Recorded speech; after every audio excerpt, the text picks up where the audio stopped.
Hello everyone, I am Rajni Bansal, working in Management Department from Technia Institute of Advanced Studies. Today I will be delivering a lecture on process costing.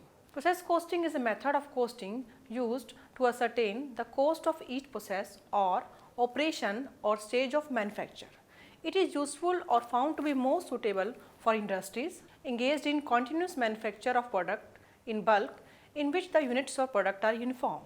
It is suitable for the following industries like chemical industries, sugar mills, oil refining, textile, rubber packing, mining, gas, etc. Now I am going to explain advantages of process costing. The following are the advantages of process costing. Number 1, process costing helps determination of cost in each process and of the final product at short intervals. Second point is it involves less cost than job costing. Cost finding is simpler and less expensive. Number 3, allocation of expenses can be easily made and then cost in each process accurately determined. Number 4, use of standard costing system is very effective in each process. Number 5, the calculation of average cost is very easy since the homogeneous product are produced.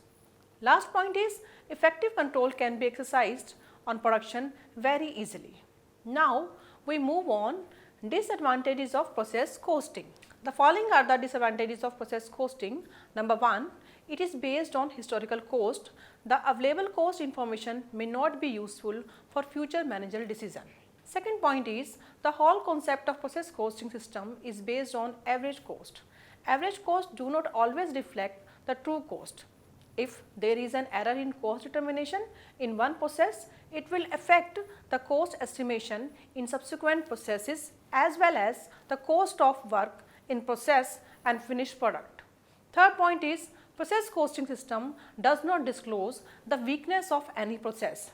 Hence, the accurate cost per unit cannot be calculated. Number 4, the degree of completion of work in process is taken into account for the calculation of cost per unit, but there is no standard scale or measurement to assess the degree of completion of work in progress. Fifth point is the process costing system does not consider the efforts of individual workers or supervisor. Last point is in the case of joint product, the calculation of cost per unit is very difficult.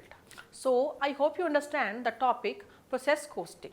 Thank you very much.